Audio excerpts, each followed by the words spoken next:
Mic number 2 में कोई गैर मुस्लिम भाई? जी हाँ। मेरा नाम आनंद करवा है। मैं बाइक प्रोफेशन सीए हूँ।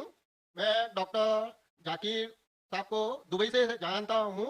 वहाँ पे मेरा एक मुस्लिम फ्रेंड था, उसने आपके बारे में मुझे बताया था। मैं आपका शुक्रिया अदा करना चाहता हूँ कि आपने इस्लाम के बारे में बहुत सारी भ्रांतियों को दूर किया है। मेरी मुसलमानों के बारे में जो अच्छी बातें हैं वो ये है कि मुसलमान लोग ज्यादातर झूठ नहीं बोलते हैं, किसी को धोखा नहीं देते हैं, दूसरे का पैसा भी नहीं खाते हैं।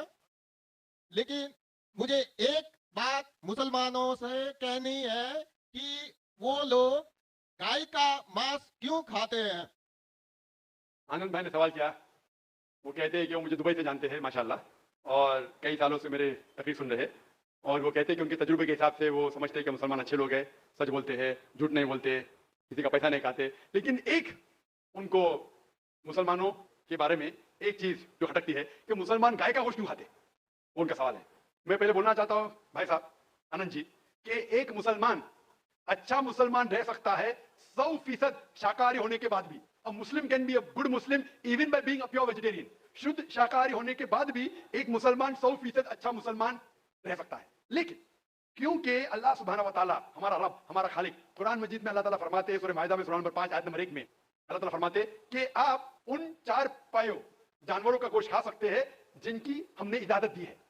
अल्लाह ताला फरमाते हैं सूरह नहल में सूरह नंबर 16 आयत नंबर 5 में कि आप कैटल का गोश्त खा सकते हैं। कुरान में जिक्र आता है सूरह मोमिनून में सूरह नंबर 23 आयत नंबर 21 में कि आप कैटल में से आपको मिलता है दूध, उनमें से मिलती है आपको गर्मी, और आप इनका गोश्त खा सकते हैं। तो जब अल्लाह सुब्हानहू व तआला हमारा खालिक, हमारा मालिक कहता है कि आप गोश्त खा सकते हैं, तो क्यों हमें नहीं खाना चाहिए?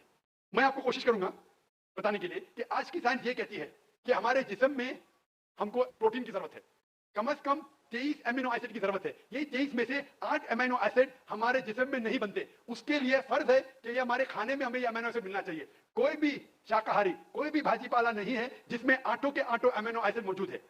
फ्लैश में, गोश्त में आटो अमीनो एसिड मौजूद है। इसे साइंस कहती है कंप्लीट प्रोटीन, कंप्लीट फूड। आज साइंस ये कहती है कि फ्लैश फूड में, गोश्त में प्रोटीन है, नियासिन है, विटामिन बी1 है, इससे सेहत अच्छी बनती है। और आज आप देखेंगे जो जानवर जो शाकाहारी होते हैं, जो सिर्फ भाजीपाला खाते हैं, भेड़, बकरी, गाय, आप देखेंगे इन जानवरों के दांत इनके चपटे हैं, उनके पास हर्बीवोरस सेट ऑफ टीथ है। ये सिर्फ भाजीपाला खाते, गोश्त खा ही नहीं सकते। जब आप देखेंगे मांसाहारी जानवर के दांत, शेर, शेर बब्बर, चीता, उनके नोकीले दांत होते हैं, ये सिर्फ गोश्त खाते हैं, भाजीपाला खा ही नहीं सकते।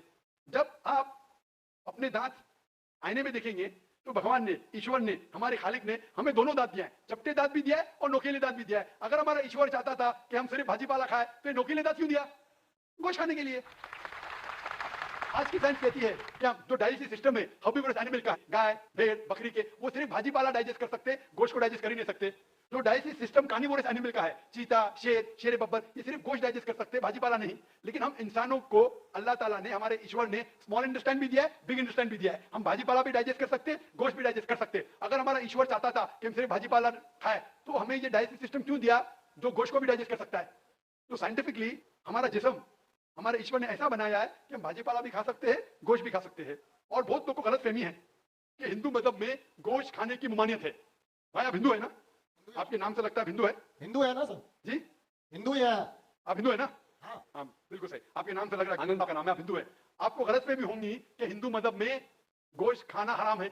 आप जब हिंदू मजहबी किताब पढ़ते हैं, आपकी मजहबी किताब में लिखा है कि गोश्त भी खा सकते हैं, मांस भी खा सकते हैं और बीफ भी खा सकते हैं, गाय का गोश्त भी खा सकते हैं। आप जब पढ़ेंगे मनुस्मृति चैप्टर नंबर 5 अध्याय नंबर 5 श्लोका नंबर 30 में लिखा है कि अगर खाने वाले जानवर, अगर खाने वाले मखलूक उस चीज को खाती है जो खाने वाले जानवर है, तो आप कोई गुनाह नहीं कर रहे, क्योंकि ईश्वर ने कुछ मखलूक को बनाया है खाने के लिए और कुछ मखलूक को खा जाने के लिए, some to eat and some to be eaten. तो अगर आप खाने वाले जानवर खाते हैं तो गुनाह नहीं कर रहे हैं। लिखा है मनुस्मृति में अध्याय नंबर 5 श्लोका नंबर 31 में कि अगर आप पूजा के लिए जानवर को कत्ल करते हैं तो कोई गुनाह नहीं करते। लिखा है मनुस्मृति में अध्याय नंबर 5 श्लोकान नंबर 39 और 40 में कि ईश्वर ने कुछ जानवर को बनाया है पूजा के लिए, सैक्रिफाइस के लिए। तो killing in sacrifice is not killing, तो कत्ल करना पूजा में कत्ल नहीं है। तो मनुस्मृति के मुताबिक आप गोश्त खा सकते हैं। फिर आप जब मुताला करेंगे महाभारत का, महाभारत में अनुशासन पर्व में अध्याय नंबर 88 में युधिष्ठिर, पांडव के 5 भाई थे, आपने युधिष्ठिर का नाम तो सुना होगा। युधिष्ठिर जो पांडव के 5 भाई थे, युधिष्ठिर पांडव में सबसे बड़ा भाई था। वो पूछता है भीष्म से कि हम यज्ञ में, पूजा में क्या खाना दे ताकि हमारे परदादा खुश होंगे। तो भीष्म कहता है अगर हम यज्ञ में, पूजा में चावल, बार्ली, सेब, भाजीपाला देंगे तो हमारे परदादा 1 महीने के लिए संतुष्ट रहेंगे। अगर हम मछली देंगे तो 2 महीने के लिए, अगर गोश्त देंगे 3 महीने के लिए, अगर खरगोश देंगे तो 4 महीने के लिए, अगर बकरी देंगे तो 5 महीने के लिए, अगर सुअर देंगे तो 6 महीने के लिए, अगर परिंदा देंगे तो 7 महीने के लिए, अगर हिरन देंगे तो 8 महीने के लिए, अगर बैल देंगे तो 11 महीने के लिए, अगर गाय देंगे तो पूरे 1 साल के लिए हमारे परदादा संतुष्ट रहेंगे। 1 साल। क्या दूध की बात कर रहा है साहब? आप बफेलो देंगे, बफेलो तो 12 साल के लिए, अगर राइनोसेरस देंगे या रेड मीट, लाल गोश्त, तो हमारे परदादा हमेशा के लिए संतुष्ट रहेंगे। पूरा मेन्यू है महाभारत में, हिंदू किताब में पूरा मेन्यू है। क्या चाहते हैं? भाजीपाला, मछली, गोश्त, खरगोश, हिरन, बीफ, बड़े का छोटे का सब है। आप अगर वेद पढ़ेंगे, वेद में भी लिखा है कि संत और साधु गोश्त खाते थे, गाय का गोश्त भी खाते थे। फिर आप क्यों कहते हैं कि गोश्त खाना हराम है?